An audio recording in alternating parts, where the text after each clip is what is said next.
Hey everyone, welcome to my channel. In this video we're going to talk about hip hinge.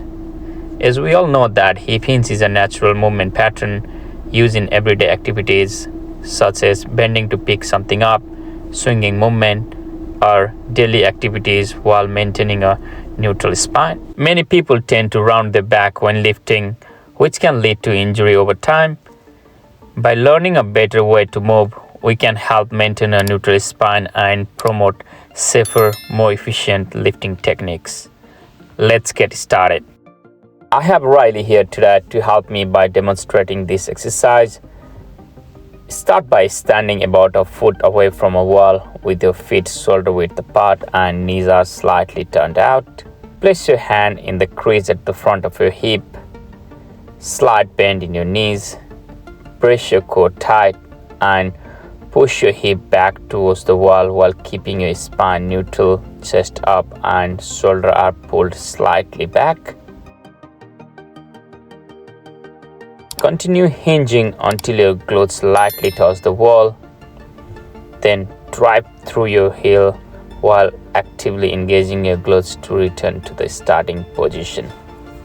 When we hip hinge, the goal is to bend forward while pushing the glutes backward. Or I would say, imagine your hip as a camera and you are aiming to snap a great picture of the wall behind you, not the floor.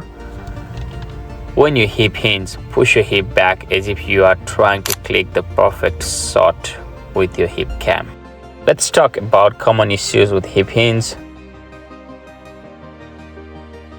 The first one is anterior pelvic tilt.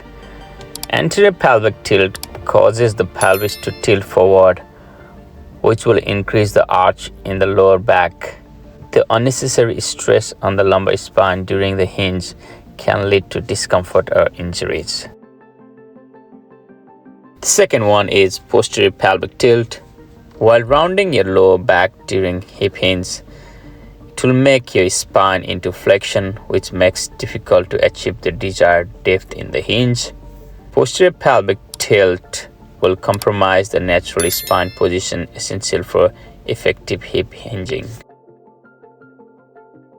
The third one is locked knee and excessive knee bending. When we lock the knees during the hinge, the glutes and hammies won't be able to take the load and force the spine to lead the movement, which can increase the risk of lower back strain. Again, if we have excessive knee bending, the load will come on the quads, which will reduce the effectiveness of the hinge and can increase stress on the knees.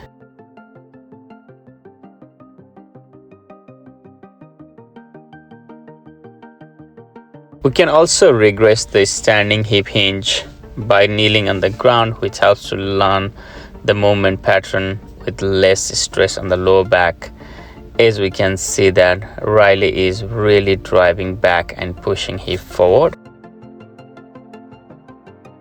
As a progression, we're going to use a kettlebell which helps shift backward in order to execute the hip hinge. The first progression for standing hip hinge is kettlebell deadlift. The kettlebell deadlift is a progression for a hip hinge by adding weight which increase resistance being at the same movement pattern. As we can see that Riley begin the movement by pushing her hip back with neutral spine and torso leaning forward. She's driving through her heels and extending her hip at the top of the movement without collapsing the knees inward. Doing a kettlebell deadlift reinforces proper hip hinging mechanics by engaging the posterior chain muscles.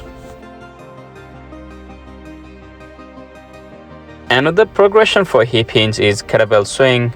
Kettlebell swing is a dynamic movement which enhances explosiveness in the hip, glutes and hamstrings.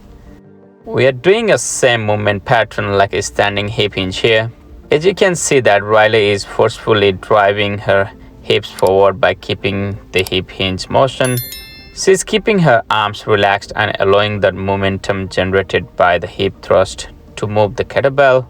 You can see perfect kettlebell swing is happening as chest is up, eyes is forward, and core is engaged with a great hip hinge. Thank you so much for watching, guys.